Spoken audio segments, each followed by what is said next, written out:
పరమ పవిత్రమైన పుష్కర నది భీమానది ఒడ్డున ఉంది పండరీపుర క్షేత్రం. సాధారణంగా ఆ క్షేత్రానికి, క్షేత్ర దేవతకు ఎంత ప్రాముఖ్యత ఉంటుందో ఆ క్షేత్రంలో ఉన్న నదులకు, తీర్థాలకు కూడా అంతే ప్రాధాన్యత ఉంటుంది. ఆ జీవనదుల చరిత్రను విన్నంతనే, ఆ నదులను స్మరించుకున్నంతనే అపరిమితమైన పుణ్య ఫలితాలు కలుగుతాయని పురాణాలు చెబుతున్నాయి.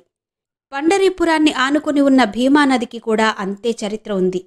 ఆ చరిత్ర పరమేశ్వరునితో ముడిపడి ఉంది. ఈ నది ప్రస్తావన మత్స్య, బ్రహ్మ, వామన, బ్రహ్మాండ, వాయు, కూర్మ పురాణాల్లోనూ, రామాయణ, భారత ఇతిహాస గ్రంథాల్లోనూ కనబడుతుంది. పశ్చిమ కనుమల్లో సహ్యపర్వత వరుసలో ఉద్భవించింది భీమానది. శంకరుడు త్రిపురాసురులతో యుద్ధం చేసేటప్పుడు పరమేశ్వరుని స్వేదం ధారగా కారి భీమానదిగా ప్రవహించిందని పురాణ కథనం. అక్కడి నుంచి ప్రవహించి పండరీపురం చేరుతుంది. పండరీపురం చేరేసరికి ఈ భీమానదిని చంద్రభాగా నది అని పిలుస్తారు. దానికి కారణం, ఈ నది ఇక్కడ ఉన్న వంతెన దగ్గర నుంచి విష్ణు పాదాల దాకా చంద్రవంకలాగా వంకర తిరిగి ఉంటుంది. అందుకే ఇక్కడ ఈ నదిని చంద్రభాగా అని పిలుస్తారు. ఈ నది ఒడ్డున 11 ఘాట్లుంటాయి.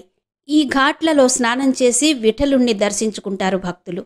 పండరీనాథుని ఆలయానికి ఎదురుగా ఉన్న ఘాట్లోనే పరమ భక్తుడైన పుండరీకుడి మందిరం, అతడి తల్లిదండ్రుల సమాధులు, మరికొందరు కృష్ణ భక్తుల మందిరాలు కూడా ఉన్నాయి. ఈ నదిలోనే మునిగిపోయి ఉంటుంది దేవఋషి నారదుడి ఆలయం. ఎంతోమంది భక్తుల మందిరాలు ఇక్కడ కొలువుతీరి ఉండగా ఒక్క నారదుడి ఆలయం మాత్రమే ఎందుకిలా నదిలో మునిగిపోయింది? ఇక్కడ ఒక సందర్భంలో కలహభోజనుడైన నారదుడు శ్రీకృష్ణునికి, రుక్మిణీదేవికి తగవులు పెట్టాడట. అలా తన స్వామికి తనకు తగవులు పెట్టినందుకు కోపగించుకున్న కారణంగా రుక్మిణీదేవి శపించిందట.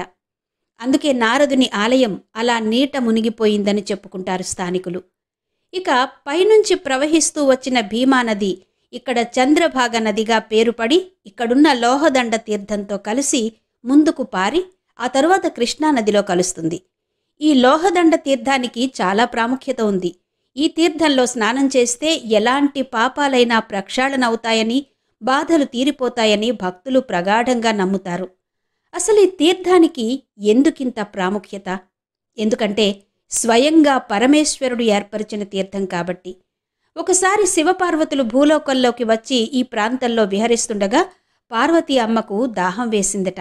వెంటనే శివుడు అమ్మవారి దాహం తీర్చడం కోసం తన త్రిశూలంతో భూమిని చీల్చి పాతాళంలోని భోగవతి నీటిని భూమి మీదకు తీసుకొచ్చాడు. ఆ స్థలమే భీమానదీ తీరంలో ఉన్న పుండరీకుని మందిరం ముందుండే లోహదండ తీర్థం. పరమేశ్వరుడు ఏర్పరిచిన ఈ తీర్థానికి మరి లోహదండ తీర్థం అని పేరెలా వచ్చింది? లోహదండ తీర్థం, ఈ పేరే వింతగా, విచిత్రంగా ఉంది కదూ. ఈ తీర్థానికి ఈ పేరెలా వచ్చిందన్న విషయానికొస్తే ఇంద్రునికి సంబంధించిన ఒక కథను చెప్పుకోవాలి. పరమ సాధ్వీమణి అయిన అహల్య మీద వ్యామోహంతో ఇంద్రుడు గౌతమ మహర్షి వేషంలో వచ్చి గౌతముని భార్య అయిన అహల్యాదేవిని మోసపుచ్చిన విషయం ఇది తెలిసిన మహర్షి గౌతముడు అహల్యను ఎండకు ఎండుతూ, వానకు తడుస్తూ అదృశ్యంగా జడురాలిగా పడి ఉండమని, అలాగే ఒళ్లంతా స్త్రీ జననాంగాలతో వికృతంగా మారిపోమ్మని ఇంద్రుణ్ణి శపించిన కథ మనం పురాణ కథల్లో చదువుకున్నాం.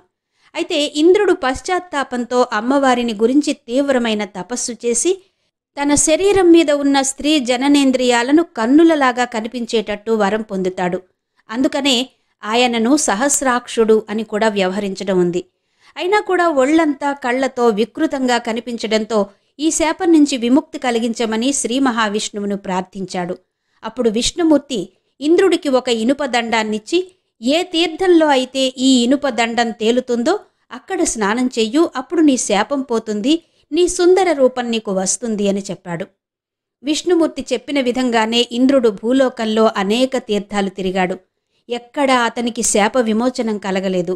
అలా ఇంద్రుడు ఒక్కో తీర్థం చూసుకుంటూ ఈ ప్రాంతానికి వచ్చి ఈ తీర్థంలో ఇనుప దండాన్ని నీటిలో వేసినప్పుడు అది నీటిపై తేలిందట. దాంతో ఇంద్రుడు సంతోషంతో అక్కడ స్నానం చేసి తన శాపాన్ని పోగొట్టుకున్నాడు. ఆ సందర్భంలోనే శ్రీ మహావిష్ణువు రవిచంద్రులున్నంతకాలం ఈ తీర్థం లోహదండ తీర్థంగా ప్రసిద్ధి చెందుతుందని వరమిచ్చాడు. అప్పటి నుంచి అది లోహదండ తీర్థంగా మారింది.